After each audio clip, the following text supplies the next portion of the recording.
Sir, कई साल पहले मैं पाकिस्तान गया था। वहां मेरे पाकिस्तानी दोस्त ने पूछा, पिछले 5000 सालों में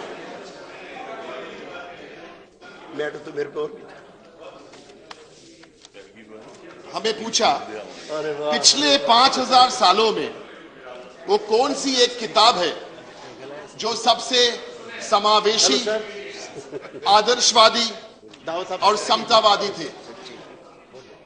Sir, my Hindi was so bad, so I couldn't answer his question. So he tried the same words again in Urdu, and my Urdu is almost zero.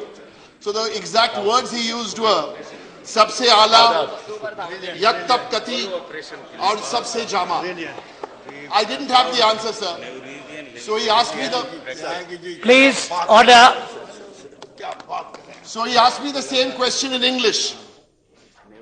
He asked my Pakistani friend, which is the most inclusive, which is the most idealistic, which is the most egalitarian book written in the last 5,000 years? And he answered in Urdu, Dastur-e-Hind, Bharat ka Samvidhan, the Constitution of India. Sir, through this simple story, this pays our Constitution a great compliment. Today is not the day to try and be regional. I was very tempted to start by saying that the first 4 names, if you look at the draft of the Constitution, the first 4 names, Dr. Sarath Chandra Bose, Dr. BR Ambedkar, Kiran Shankar Rai, and the great lawyer Frank Anthony, the first 4 names were all sent to the Constituent Assembly from the state of Bengal, where I come from. Sir, the Americans have the shortest constitution of 4,000 odd words. We have the longest constitution in the world. 1,11,369 words. That's a lot of words, sir. We were the 25th country to get a constitution, and we would have inspired another 150 after us who have got their constitutions. Sir, but more than the words, sometimes films tend to capture the mood even better. Sir, 15 years ago, there was a very nice film made on Dr. Ambedkar. It was a biopic, and if you look through the credits of that film, they have a story. The screenwriter of that film on Dr. Ambedkar was Sonu Taraporowala from the minority Parsi community. The director of the film was a staunch Hindu from Maharashtra, Jabbar Patel. And the role of Dr. Ambedkar was played by the legendary Muslim Malayali actor Mammootty.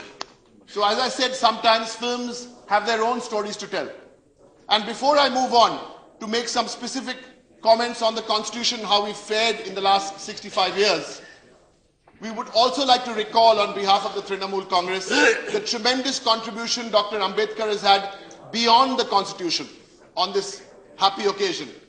For one, the PhD thesis he wrote was the basis of the Finance Commission today. A paper he wrote is the basis for the RBI, setting up of the RBI. And the book, The Problem of the Rupee, actually is an outline of the guidelines of the RBI Act. Sir, this is a great occasion to celebrate. This is a great occasion to commemorate. But I think this is a great occasion also for, with celebration, some reflection. So there are 2 points I wish to leave behind here first for reflection. So 20 years before the Constitution, the great Mulk Raj Anand wrote a book which we read in school called Untouchable. Sir, Mulk Raj Anand's story written in the 1930s. He told us a story about a day in the life of Bakha. Bakha was a young man from an untouchable caste. Like generations of his ancestors before him, Bakha had no choice but to follow the caste which his ancestors and the occupation of his ancestors. So what did he have to do? He had to scrape the latrines of human feces. And the way this was done, it had to be first scraped and then put onto a basket on his head. And invariably when the feces, he would carry the basket of feces, some of those lumps would fall on his body. Sir, could there be a more cursed occupation? Could there be a worse way to be condemned for life?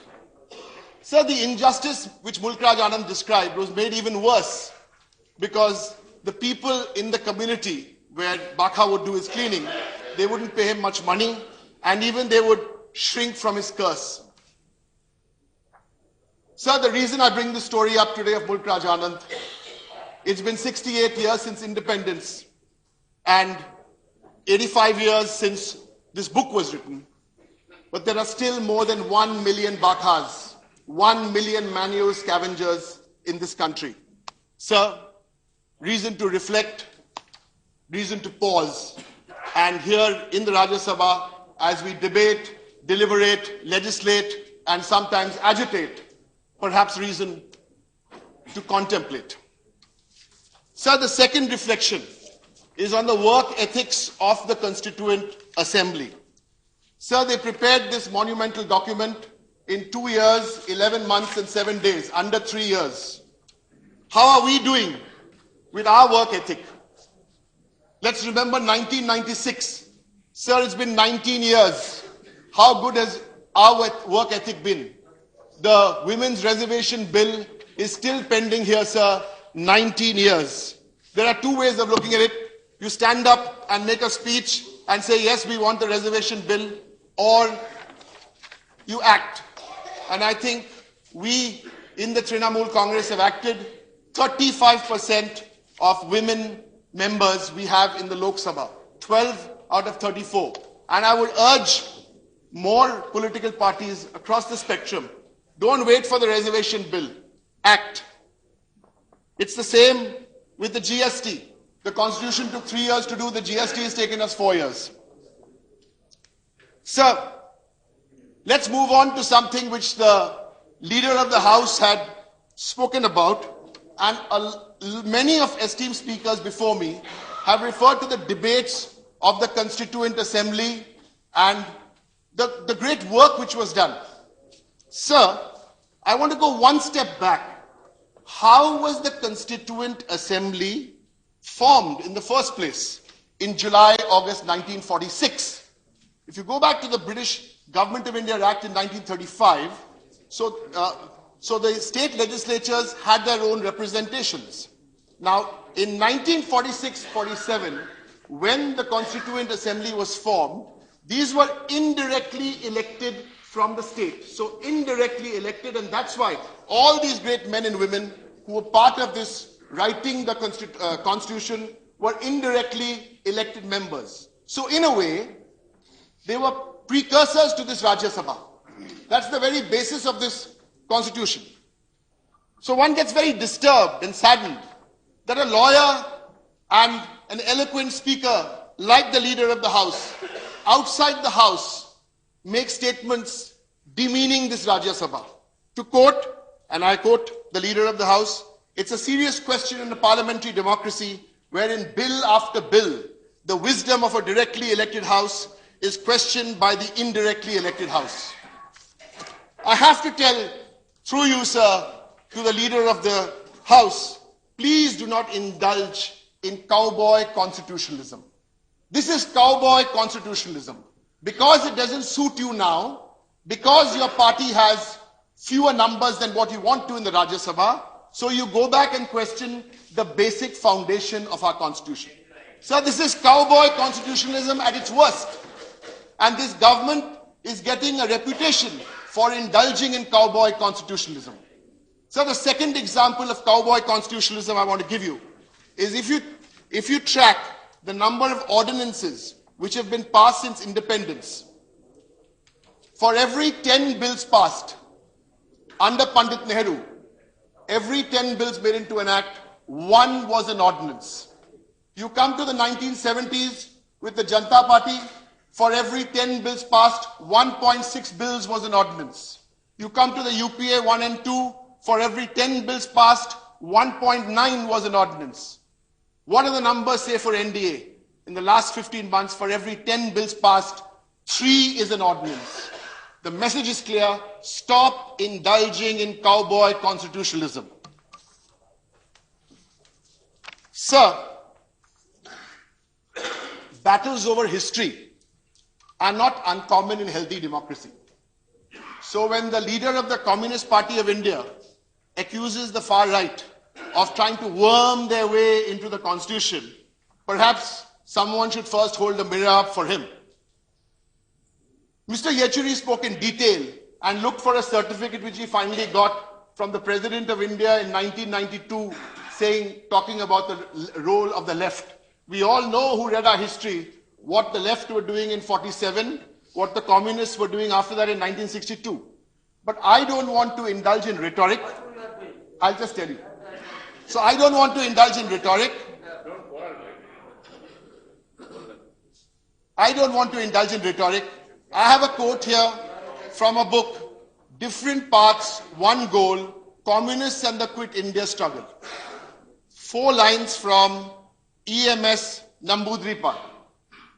And I quote from his book. It is true that we did not participate in the struggle. We did commit the serious mistake of denouncing the leaders and participants in the Quit India movement as agents of fascism and Japanese materialism. This is one quote from no less a left leader, from Mr. Namboodiripad. So when I hear these stories about nationalism and the BJP trying to worm their way into the constitution and the freedom movement, everyone is qualified to talk about it, but certainly not the Communist Party of India Marxist. Communists were in large number arrested during that period. You should be... Sir, don't tell me, sir, I only... Please, he's not conceding. Baba, I only quoted Namboodiripad. When your turn comes, say it. When your turn comes, please. You cannot accuse us. Please. You are not born. Your party is intelligent, rowdy. Please sit down. Please sit down.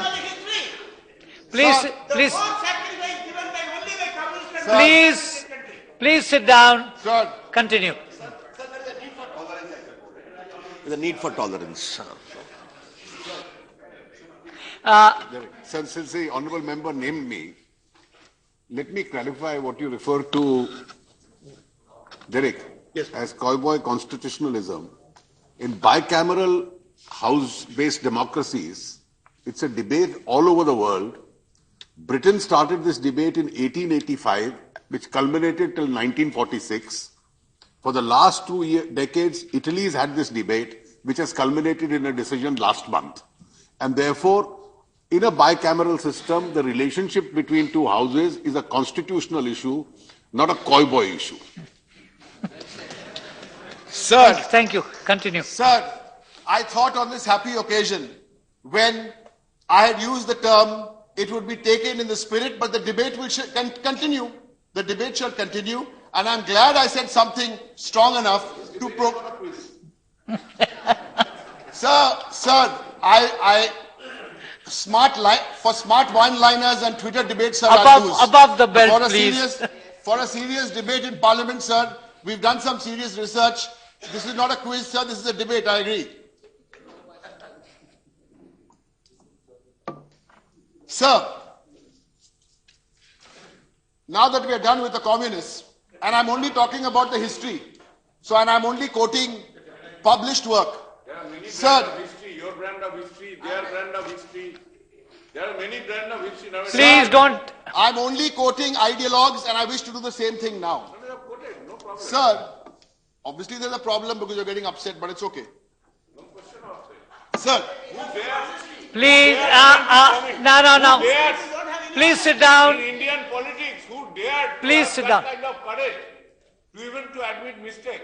Have you seen in writing? Please sit Have down. you ever seen to any politician? Please, Why are you talking Mr. O'Brien, please continue. And please Sir. count how many there in No. throughout their life. Precious time is being lost. Please continue. no, sir, it's okay. Sometimes the surround sound is nice, it's distracting, but it's nice. Sir, 1948, now after the Constituent Assembly was formed and the drafting began, Sir, as we read in the history books, most of the drafting was done from 1948 to 1949. And the famous speech was made by Dr. Ambedkar in November 1949.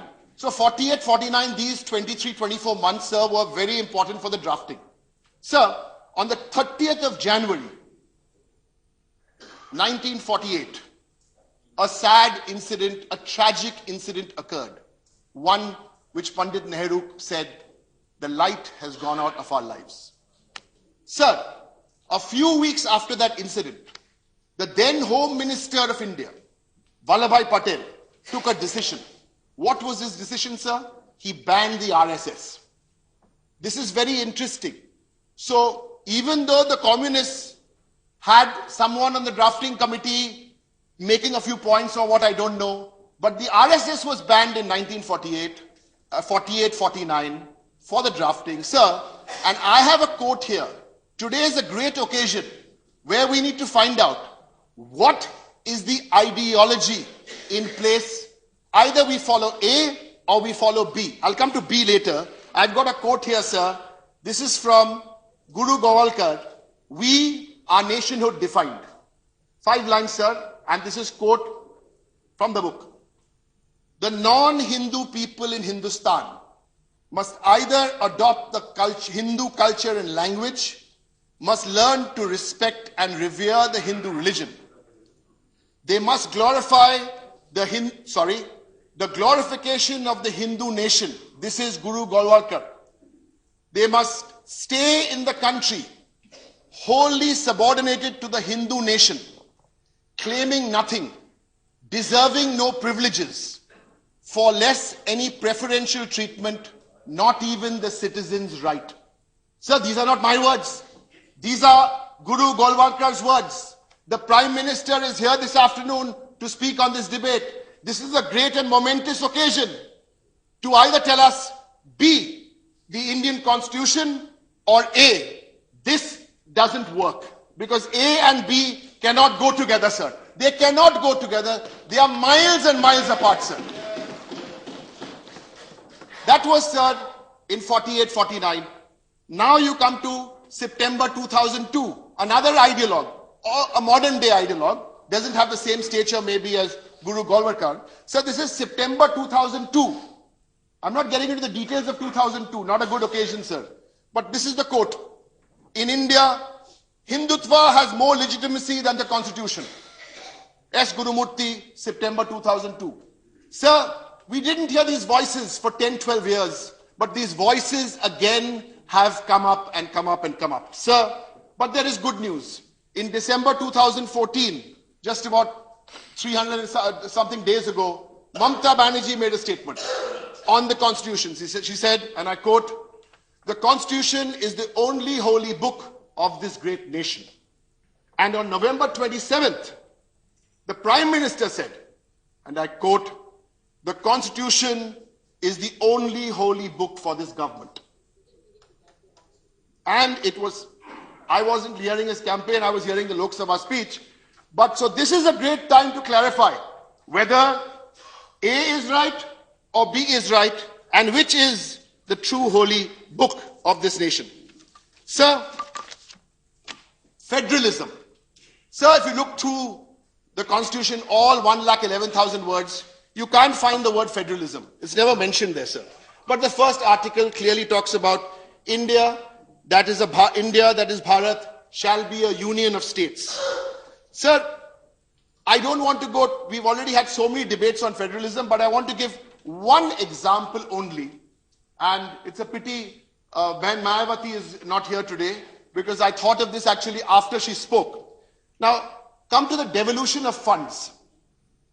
26 funds have been either reduced or their percentage between the center and the state have been flipped around. And 8 funds, center has stopped funding the states. I don't want to go into a technical accounting debate. One example is the BRGF, the Backward Region Fund. Sir, if you look, that has been stopped completely.